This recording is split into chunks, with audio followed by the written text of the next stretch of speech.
South Indian short film festival season 2 உங்கள் திறமையை வெளிப்படுத்த ஒரு பெரிய மேடை. வெற்றியாளர்களுக்கு பணப்பரிசு. உங்கள் சிறந்த படைப்புகளை சமர்ப்பித்து வெற்றியை கைப்பற்றுங்கள். இது உங்கள் கனவை நினைவாக்கும் திருவிழா. விஜய் சேதுபதி அவர்களோட மகாராஜா திரைப்படம். விஜய் சேதுபதி அவர்களோட மகாராஜா திரைப்படம் சீனாவில் ரிலீஸ் ஆகி சக்கப்போடு போட்டுக்கொண்டு வருகிறது.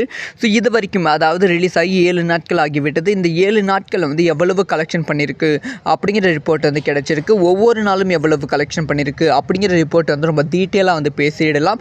அது மட்டும் இல்லாமல் பல பேன் இண்டியா திரைப்படங்களான RRR, பாகுபலி அந்த மாதிரி திரைப்படங்களோட ரெக்கார்டை பிரேக் பண்ணியிருக்கு. ஈவன் புஷ்பா திரைப்படம் சீனாவில் ரிலீஸ் ஆனாலே இந்த மாதிரி வசூல்லாம் பண்ணாது. இதை பற்றி ரொம்ப டீட்டெயிலாக தான் பேச போகிறோம்.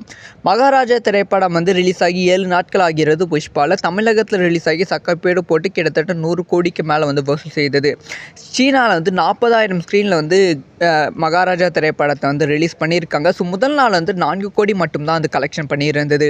ஆனால் முதல் நாள் சீன மக்கள் இந்த திரைப்படத்துக்கு வேறு லெவல் ரெஸ்பான்ஸ் கொடுத்தாங்க. அதனால் அடுத்தடுத்த நாட்களும் ஒரு பயங்கரமான கலெக்ஷன் கொடுத்து 2வது நாள் 9 கோடியும் 4 நாட்கள் முடிவிலே சீனாவில் 23.75 கோடி கலெக்ஷன் பண்ணியிருந்தது.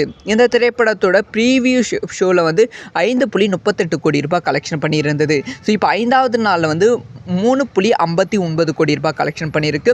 6வது நாள் முடிவில் 3.77 கோடி ரூபாய் கலெக்ஷன் பண்ணியிருக்கு. 7வது நாள் மட்டுமே இப்போ அதாவது இன்னைக்கு 7வது நாள் மட்டுமே 3.78 கோடி ரூபாய் அந்த கலெக்ஷன் பண்ணியிருக்கு. இந்த 7வது நாள் இன்னுமே முடியல. இன்னும் 2 ஷோ இருக்குது. அந்த 2 ஷோ எல்லாமே 3.78 கோடி கலெக்ஷன் பண்ணியிருக்கு. 6வது நாளை விட அதிகம். இப்போ டோட்டல் கலெக்ஷன் எவ்வளோன்னு பார்த்தீங்கன்னா 40.31 கோடி ரூபாய் கலெக்ஷன் பண்ணியிருக்கு. சொல்லப்போனால் சீனாவில் மட்டுமே மிக விரைவில் 100 கோடி கிளப்பில் மகாராஜா இணைந்து விடும் அப்படின்னு சொல்லி ரசிகர்கள் எதிர்பார்த்து காத்திருக்காங்க. இதை பற்றி உங்களோட